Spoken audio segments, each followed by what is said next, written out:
Hey everybody, hope you're doing well. Welcome to today's edition of Notre Dame Daily, of course brought to you by Fan Arch. I'm Pete Mulroy. Apologies for yesterday. My weekend was absolutely swamped.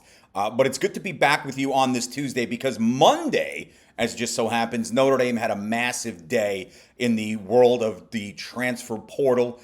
So what does that mean? Translation, those who were panicking that ND had been quiet from a commitment standpoint can now breathe a bit easier, right? I told you so. I mean, I think most of you knew that anyway, but I get some of the uneasiness around Notre Dame having a quote unquote slow start to the portal, but looking to bulk up along the defensive front, secondary at wide receiver, special teams specifically at kicker. Marcus Freeman landed 4 commitments yesterday from players who slot into a couple of those aforementioned areas.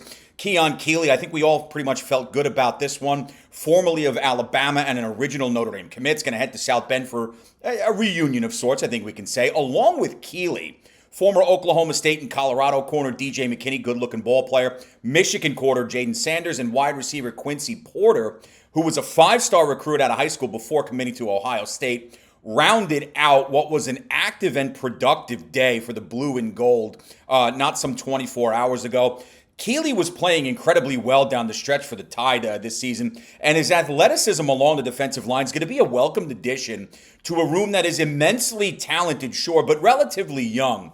And while he'll help Charlie Partridge's group up front, McKinney is going to help the back end from Mike Mickens and Chris Ash. There was a confusing back and forth, as many of you know, with the commitment of McKinney, but ultimately he elected to play for the Irish, and that's where we are now. Across 3 full seasons on the collegiate level, McKinney's picked up 4 balls while recording over 120 tackles and 18 pass defenses. So he's the type of player that, at least from my seat in the aisle, is going to fit perfectly into the third level of the Irish defense, particularly given his instincts, vision, speed, and sound decision-making. That's the makeup of a good corner, right? We know that from having Leonard Moore and Christian Gray. And McKinney is certainly only going to make this room more dangerous, more lockdown threat, and just more athletic overall. And I mentioned Porter. He fills a big need on the outside. Offensively, the Irish wanted additional length and legitimate targets out there, and they certainly believe they've landed one with Porter, and I'll talk more about Quincy in a few moments. But rounding out the day was former Michigan corner Jaden Sanders. He comes to the Irish with 3 seasons of eligibility remaining, but most importantly, he brings incredible football sense with him. In 1 season in Ann Arbor, this is a kid who started every game in his freshman year, a 9-3 campaign for the Wolverines, registering 23 tackles and multiple defense passes. At 6'1", 190, he offers good size for that position. And with the versatility to potentially slot in on the boundary and at safety, this is another tremendous pickup for the Irish from a versatility standpoint.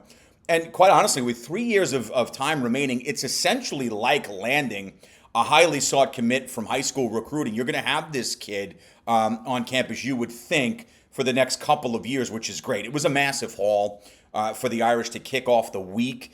And based on everything we know, and even some of the conversations I've had, it looks like there's going to be some more to come before the portal closes this Friday, the 16th. So you love to see that. Look, Notre Dame's going to go A, high school recruiting, B, portal. But what they did Monday is really just another message that, hey, this is the type of coaching staff, this is the type of environment, it's the type of university kids want to be a part of.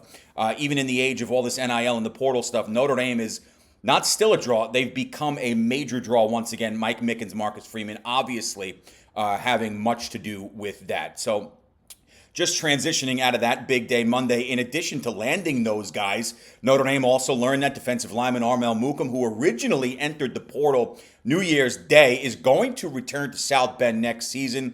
He is enrolled for resumption of classes, which restart this week in South Bend.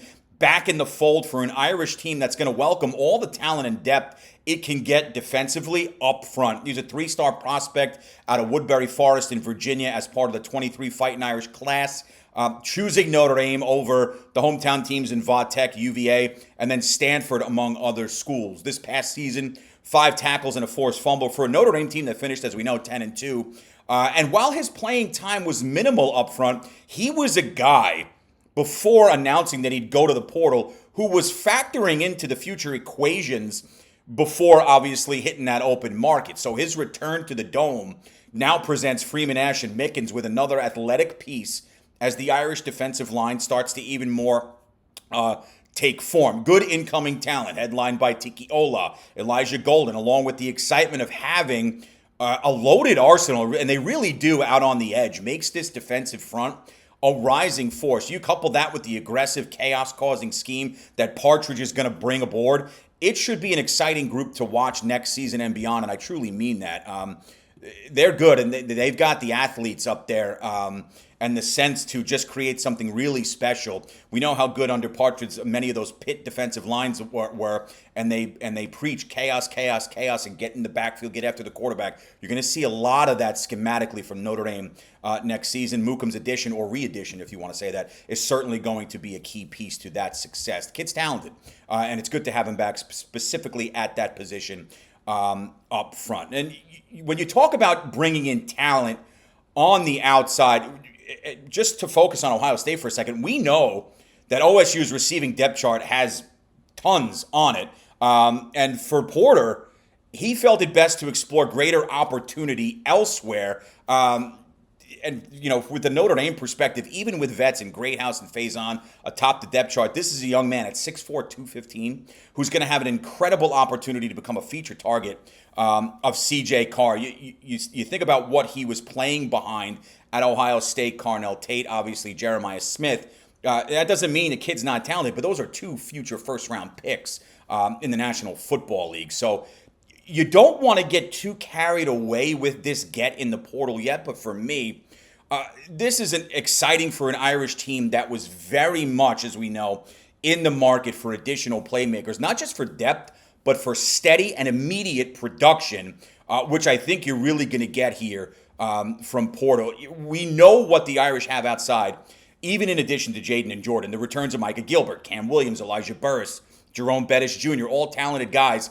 Give those veterans that I mentioned some nice complementary pieces and one who can step on the field next season and produce. Add in this addition of Quincy Porter, coupled with the incoming freshmen like Braden Robinson, Devin Fitzgerald, Bubba Frazier, Kadon Finley, Dylan Faison. You know, I think Finley and Robinson have a chance to be very impactful right from jump next season. And you've got a great assortment of pass catchers here, ones with different makeups of speed. Others have ideal size, but all with great vision, hands, and overall skills.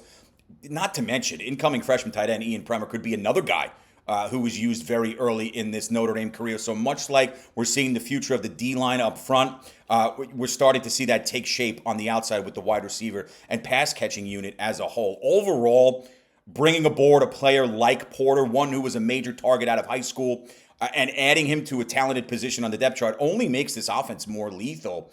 Kids from Bergen Catholic in New Jersey, and again, playing behind Carnell Tate, Jeremiah Smith on the Buckeyes depth chart is tough, right? It's tough to crack through that because those are legendary figures in Ohio State football and they're national champions. We know that, unfortunately.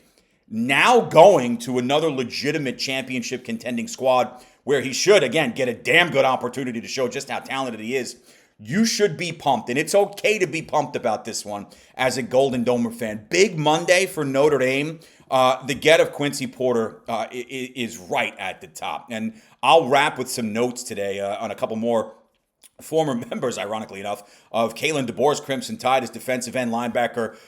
Quay Rousseau and defensive lineman James Smith visited South Bend as they look for a new home as well ahead of next season. With Keeley already in the fold, adding talented players like Smith, who's picked up 50 tackles, 3.5 sacks, and 10 TFLs across 3 seasons in Tuscaloosa, and Rousseau would go a long way in further solidifying the present and the future of the D-line. Rousseau owns over 50 tackles, 2 sacks, and 2 picks in 2 seasons, can play on the edge at linebacker, and his 6'2", 245-pound engine, it would certainly look good in blue and gold. We'll see how this continues to take shape. Again, the portal is open till Friday, January 16th, so you got a couple of days in there. Guys come out late. You remember last year, Malachi Fields was a late entry to the portal. Notre Dame jumped all over him. They're doing that again here in the second week of this 14-day window, and again, yesterday, Monday, was a huge day for them, so things can happen quickly. We know that, and there's still a ton that's going to happen before that window ultimately closes in 4 days. For now,